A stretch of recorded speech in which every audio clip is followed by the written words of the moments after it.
ചിത്രത്തിൻ്റെ തുടക്കത്തിൽ സാമി എന്ന യുവാവിനെയാണ് കാണിക്കുന്നത്. രക്തം പുരണ്ട വസ്ത്രങ്ങളുമായി തകർന്നൊരു ഗിറ്റാറും കയ്യിലേന്തി അവൻ ഒരു പള്ളിയിലേക്ക് നടന്നു വരികയാണ്. അവനെ കാണുന്ന പാസ്റ്റർ ജെഡഡിയ ഉടൻ തന്നെ അവനെ സ്വീകരിക്കുകയും തൻ്റെ മകൻ്റെ പാപങ്ങൾക്കായി ദൈവത്തോട് പ്രാർത്ഥിക്കാൻ തുടങ്ങുകയും ചെയ്തു. സാമി എന്തോ വലിയ തെറ്റ് ചെയ്തെന്നും അതാണ് അവനെ ഈ ഒരു അവസ്ഥയിലേക്ക് എത്തിച്ചതെന്നും ജെഡഡിയ വിശ്വസിച്ചു. ശേഷം കാണിക്കുന്നത് ഒരു ദിവസം മുൻപുള്ള രംഗങ്ങളാണ്.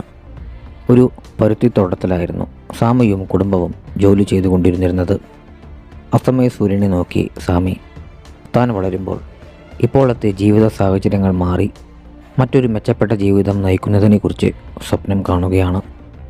അതേസമയം സ്മോക്ക് എന്നും സ്റ്റാക്ക് എന്നും പേരുള്ള രണ്ട് സഹോദരങ്ങൾ ചിക്കാഗോയിലെ തങ്ങളുടെ അധോലോക ജീവിതം അവസാനിപ്പിച്ച് ജന്മനാടായ മിസിസിപ്പിയിലെ ക്ലാർക്ക് ഡേസിലേക്ക് തിരിച്ചെത്തിയിരിക്കുകയാണ്.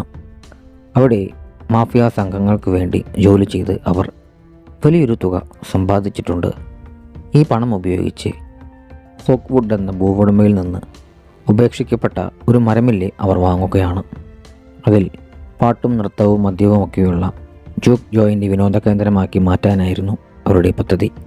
തങ്ങളത് വാങ്ങിയതിനു ശേഷം ഏതെങ്കിലും തരത്തിലുള്ള വർണ്ണവിവേചനങ്ങൾ, ആക്രമണങ്ങൾ ഉണ്ടായാൽ അത് പ്രതിരോധിക്കാൻ തങ്ങൾ തയ്യാറാണെന്ന് അവർ ഹോക്ക്വുഡിന് മുന്നറിയിപ്പ് നൽകി. എന്നാൽ നിങ്ങൾ വെറുതെ പേടിക്കുകയാണെന്നും അവിടെ ഒരു പ്രശ്നമുണ്ടാകില്ലെന്നും അയാൾ അവരോട് പറഞ്ഞു.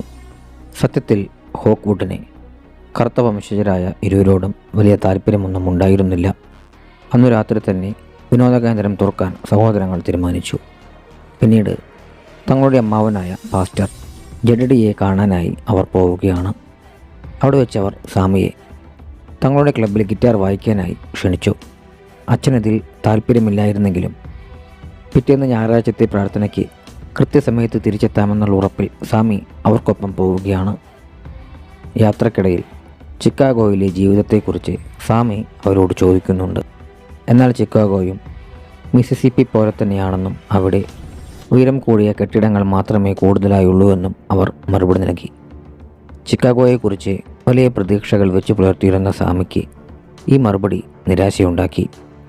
യാത്രയുടെ അവസാനം അവർ നേരത്തെ മോഷ്ടിച്ചൊളിപ്പിച്ചു വെച്ചിരുന്ന ഐറിഷ് ബീറും ഇറ്റാലിയനും വൈനും നിറഞ്ഞ ഒരു ട്രക്ക് എടുക്കുകയാണ്.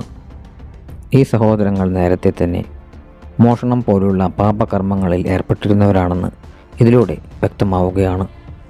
കുറച്ചുകൂടി ഒരുക്കങ്ങൾ പൂർത്തിയാക്കിയ ശേഷം അടുത്ത ആഴ്ച ക്ലബ്ബ് തുറക്കാം എന്ന് സ്മോക്ക് പറയുന്നുണ്ടെങ്കിലും ഇത്രയും മനോഹരമായ ഒരു ദിവസം ആളുകൾക്ക് ഒത്തുകൂടാൻ അനുയോജ്യമാണെന്ന് വാദിച്ചുകൊണ്ട് സ്റ്റോക്ക് അന്നേ ദിവസം തന്നെ ഉദ്ഘാടനം നടത്തണമെന്ന് നിർബന്ധം പിടിച്ചു.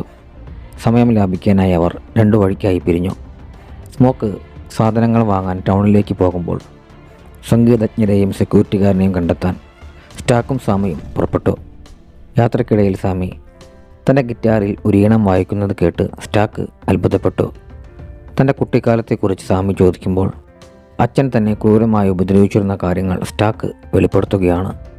ഒരിക്കൽ അച്ഛൻ്റെ അടിയേറ്റ് ബോധരഹിതനായി ഉണർന്നപ്പോൾ സ്മോക്ക് അച്ഛൻ്റെ മൃതദേഹം കുഴിച്ചു മൂടുന്നത് കണ്ട കാര്യവും അവൻ ഓർത്തെടുത്തു. റെയിൽവേ സ്റ്റേഷനിൽ വെച്ച് അവർ ഡെൽറ്റ സിം എന്ന സംഗീതജ്ഞനെ കണ്ടെത്തി.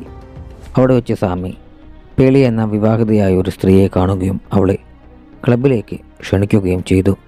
അതിനിടയിൽ മേരി എന്ന തൻ്റെ പഴയ കാമുകി സ്റ്റാക്കിനെ കാണാനായി വരികയാണ്. വിവാഹിതയാണെങ്കിലും തനിക്കിപ്പോഴും അവനോട് ഇഷ്ടമുണ്ടെന്നും ഒരു കാരണവുമില്ലാതെ തന്നെ ഉപേക്ഷിച്ചു പോയതിൽ വിഷമമുണ്ടെന്നും അവൾ പറഞ്ഞു. എന്നാൽ സ്റ്റാക്ക് അവളോട് യാതൊരു സഹതാപവും കാണിക്കാതെ അവിടെ നിന്നും പോകാൻ ആവശ്യപ്പെട്ടു. പക്ഷേ അവളുടെ അമ്മ മരിച്ച വിവരമറിഞ്ഞപ്പോൾ അവൻ ശരിക്കും ഞെട്ടിപ്പോയി. പിന്നീട് അവർ പരുത്തിത്തോട്ടത്തിൽ പോയി അവിടെ ജോലി ചെയ്തിരുന്ന കോൺബ്രെഡ് എന്ന ആളെ തങ്ങളുടെ സെക്യൂരിറ്റിക്കാരനായി നിയമിച്ചു. അതേസമയത്ത് സ്മോക്ക് ടൗണിലെ ചൈനീസ് വ്യാപാരിയായ ഗ്രീസിനോടും ബ്രോ ചൊവോയോടും ഭക്ഷണ സാധനങ്ങൾ എത്തിക്കാനായി കരാറിൽ ഒപ്പിടുകയായിരുന്നു. ശേഷം തൻ്റെ പഴയ കാമുകിയായ ആനിയെ കാണാനായി അവൻ പോയി. അവളുടെ മരിച്ചുപോയ മകളുടെ ഓർമ്മ പുതുക്കിയ ശേഷം വർഷങ്ങൾക്ക് മുൻപ് അവൾ തനിക്ക് നൽകിയിരുന്ന ഒരു രക്ഷാചരട് സ്മോക്ക് തിരികെ നൽകുകയാണ്. അത് കൂടുതൽ ശക്തിപ്പെടുത്തിയ ശേഷം ക്ലബിലെ ബാറിൽ സഹായിക്കാനും മീൻ വറുക്കാനും അവൻ ആനിയെ ക്ഷണിച്ചു. ആദ്യം വിസമ്മതിച്ചെങ്കിലും സ്മോക്കിൻ്റെ സ്നേഹത്തിന് മുന്നിൽ അവൾ വഴങ്ങി. ഇതേ സമയം റെമിക് എന്നൊരു മനുഷ്യൻ ശരീരം വെയിലേറ്റ് പൊള്ളുന്ന അവസ്ഥയിൽ ഓടി വന്ന് ഒരു ചെറിയ കൂരയുടെ വാതിലിൽ മുട്ടുകയാണ്. ശബ്ദം കേട്ട് അവിടെയുണ്ടായിരുന്ന ദമ്പതികളായ ബർട്ടും ജോണും വാതിൽ തുറക്കുമ്പോൾ ഇന്ത്യക്കാർ തന്നെ വേട്ടയാടുകയാണെന്ന് അയാൾ കള്ളം പറഞ്ഞു. അവർക്ക് സംശയം തോന്നിയെങ്കിലും സ്വർണം നൽകാമെന്ന് റമിക്ക് പറഞ്ഞപ്പോൾ അത്യാഗ്രഹികളായ അവർ അയാൾക്ക് അഭയം നൽകി. റമിക്കിനെ തേടി വന്നവരെ തോക്കു ചൂണ്ടി ജോൺ ഓടിച്ചു. എന്നാൽ തിരികെ അകത്തേക്കെത്തിയ അവൾ കാണുന്നത് തൻ്റെ ഭർത്താവ് നിലത്ത് നിശ്ചലനായി കിടക്കുന്നതാണ്. തിളങ്ങുന്ന ചുവന്ന കണ്ണുകളും ഭയാനകമായ പല്ലുകളുമായി നിൽക്കുന്ന റമിക്ക് ബർട്ടിനെ ഒരു വാമ്പയറാക്കി മാറ്റിയിരുന്നു.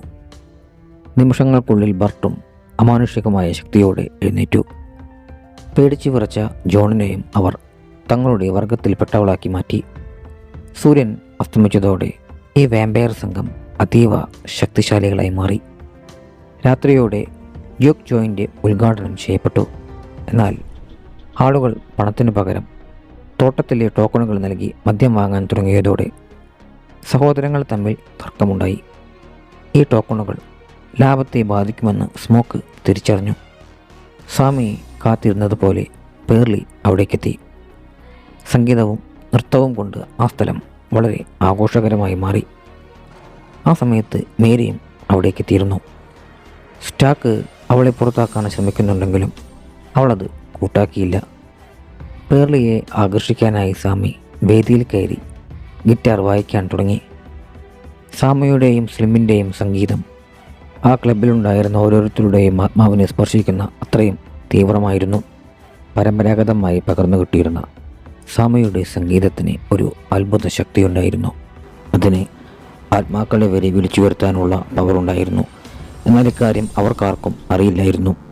അവിടുത്തെ അന്തരീക്ഷം ആ സംഗീതത്തിൽ അലിഞ്ഞു ചേർന്നു. ആ സംഗീത വിരുന്നിന് പിന്നാലെ തികച്ചും അപ്രതീക്ഷിതമായി റമിക്കും ബർട്ടും ജോണും ആ ഒരു ക്ലബിൻ്റെ പടിവാതിൽക്കലിൽ പ്രത്യക്ഷപ്പെട്ടു. ഉള്ളിലേക്ക് വരാനും പാർട്ടിയുടെ ഭാഗമാകാനും അവർ അനുവാദം ചോദിച്ചു. തങ്ങൾക്കും പാട്ടുപാടാൻ അറിയാമെന്നും അതിനായി പണം നൽകാമെന്നും അവർ പറയുന്നുണ്ടെങ്കിലും അവർ വന്നിരിക്കുന്നത് പ്രശ്നങ്ങൾ ഉണ്ടാക്കാനാണെന്ന് സ്മോക്ക് സംശയിച്ചു. അതിനാൽ അവരെ അകത്തേക്ക് പ്രവേശിക്കാൻ അയാൾ കൂട്ടാക്കിയില്ല. ഇവിടെയാണ് ആ ഭയാനകമായ സത്യം വെളിപ്പെടുന്നത്. ഒരു വാമ്പയറെ ആരെങ്കിലും വീട്ടിലേക്ക് ക്ഷണിച്ചില്ലെങ്കിൽ അവർക്ക് ആ അതിർത്തിക്കുള്ളിലേക്ക് പ്രവേശിക്കാൻ കഴിയില്ല.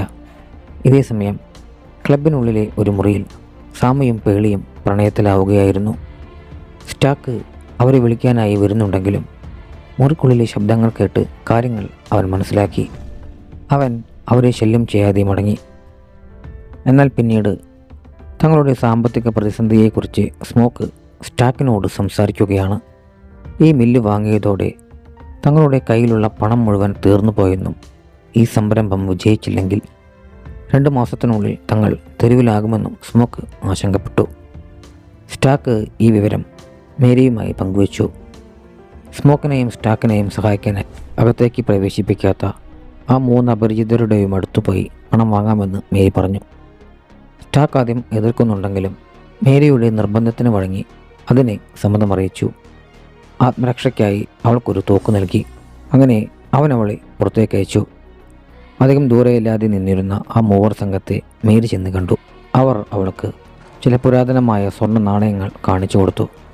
എന്നാൽ ഈ ഒരു സമയത്ത് റമിക്കിൻ്റെ യഥാർത്ഥ രൂപം വെളിപ്പെട്ടതോടെ മേരി ഭയന്നുപോയി. അവൾ തോക്കെടുത്തു. അവരോട് അവിടെ നിന്നും പോകാനായി അവൾ ആജ്ഞാപിച്ചു.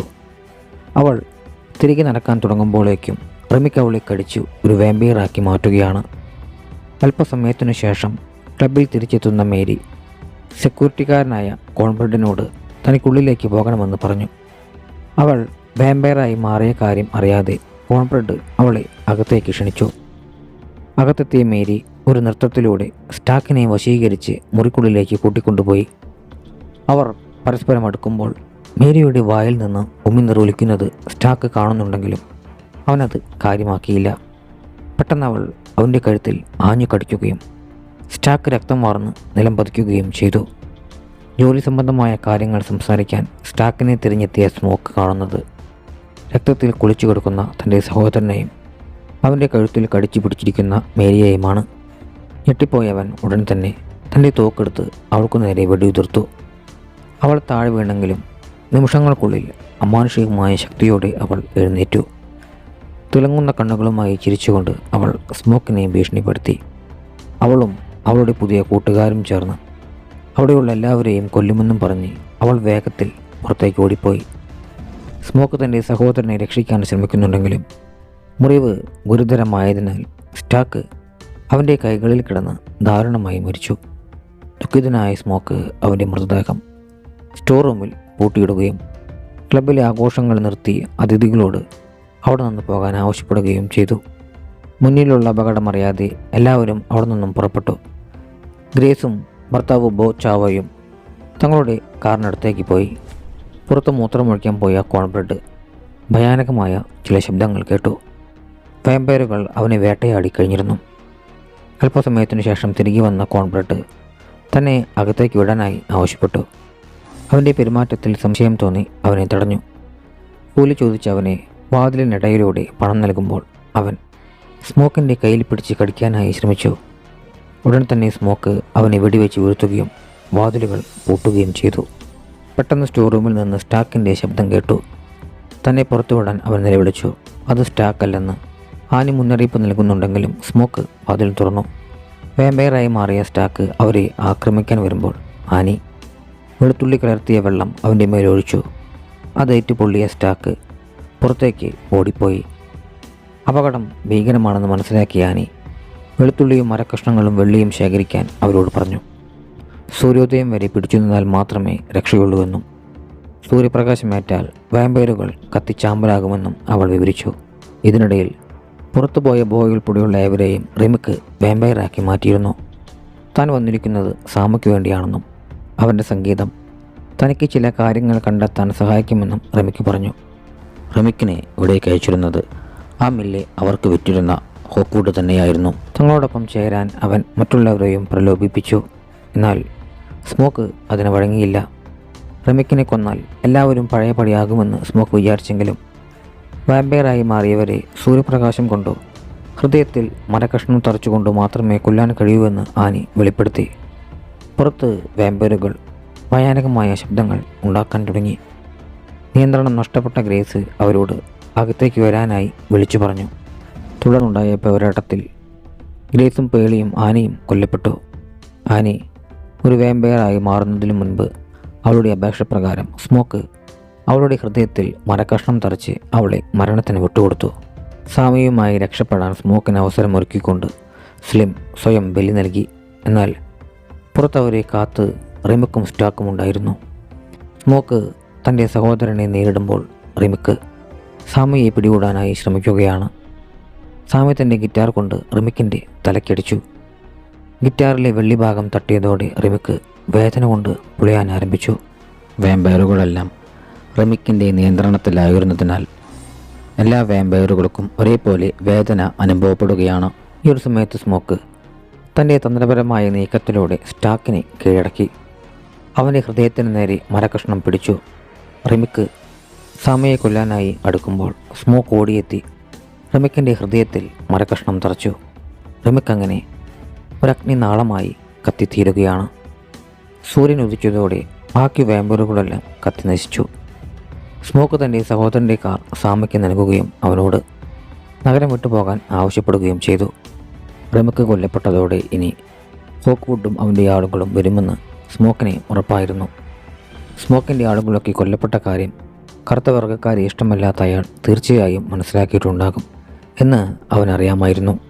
തൻ്റെ സ്വത്ത് തിരിച്ചു പിടിക്കാൻ അയാൾ തീർച്ചയായും എത്തും. അവൻ തൻ്റെ മെഷീൻ ഗണ്ണുമായി അവരെ കാത്തിരുന്നു. സ്മോക്കിൻ്റെ നിഗമനം ശരിയായിരുന്നു. ഹോക്ക്വുഡും അവൻ്റെ സംഘവും അവിടേക്കെത്തി. ആനയുടെ രക്ഷാചരട് കയ്യിലേന്തി സ്മോക്ക് അവരെ നേരിട്ടു. എല്ലാവരെയും അവൻ വകവരുത്തുന്നുണ്ടെങ്കിലും സ്മോക്കിനെ വെടിയേൽക്കുകയും മാരകമായി പരിക്കേൽക്കുകയും ചെയ്തു. മരിക്കുന്നതിന് തൊട്ടു മുൻപ് അവൻ ആനിയെയും തൻ്റെ കുഞ്ഞിനെയും ദർശനമായി കണ്ടു. ഈ സംഭവത്തിനു ശേഷം പിന്നീട് കാണിക്കുന്നത് ചിത്രത്തിൻ്റെ തുടക്കത്തിൽ കാണിച്ചിരുന്ന ആ ഒരു രംഗങ്ങളാണ്. വർഷങ്ങൾക്ക് ശേഷം സാമി പ്രശസ്തനായ ഒരു ബ്ലൂസ് സംഗീതജ്ഞനായി മാറി. 1992 ചിക്കാഗോയിലെ ഒരു പരിപാടിക്ക് ശേഷം വയസ്സനായി മാറിയ സാമയെ കാണാൻ സ്റ്റാക്കും മേരിയും എത്തുകയാണ്. അന്ന് സൂര്യോദയത്തിന് മുൻപ് സ്മോക്ക് തന്നെ കൊല്ലാൻ തുനിഞ്ഞതാണെന്നും എന്നാൽ സാമയെ ഉപദ്രവിക്കില്ലെന്നുറപ്പിൽ തന്നെ വിട്ടയച്ചതാണെന്നും സ്റ്റാക്ക് വെളിപ്പെടുത്തി. സാമി ഉടൻ മരിക്കുമെന്ന് മനസ്സിലാക്കിയ സ്റ്റാക്ക് അവനെ ഒരു വാമ്പയറാക്കി മാറ്റാമെന്ന് വാഗ്ദാനം ചെയ്യുന്നുണ്ടെങ്കിലും സാമി അത് നിരസിച്ചു. പഴയൊരു പാട്ട് കേൾക്കണമെന്ന അവരുടെ ആഗ്രഹപ്രകാരം സാമി ഗിറ്റാർ വായിച്ചു. അന്ന് സൂര്യൻ അസ്തമിക്കുന്നത് വരെയുള്ള സമയം തൻ്റെ ജീവിതത്തിലെ ഏറ്റവും മനോഹരമായ നിമിഷങ്ങളായിരുന്നുവെന്ന് സാമി ഓർക്കുകയാണ്. തൻ്റെ സഹോദരനെയും സൂര്യനെയും അവസാനമായി കണ്ട ആ ദിവസമാണ് താനും യഥാർത്ഥത്തിൽ സ്വതന്ത്രനായിരുന്നതെന്ന് സ്റ്റാക്കും ഏറ്റുപറയുകയാണ്. ഈ രംഗങ്ങൾ കാണിച്ചുകൊണ്ടാണ് ചിത്രം അവസാനിക്കുന്നത്.